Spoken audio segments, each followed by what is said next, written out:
The reason I took this course is because I wanted to experiment this area in graphic design. Since I was young, I wanted to be an illustrator or graphic designer, and I wanted to be sure this is for me.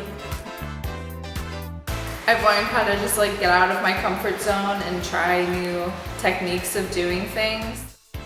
The teachers, they're all very inspiring, and you can learn all the things that you wanted to learn or you haven't been learned before, and they're really inspiring.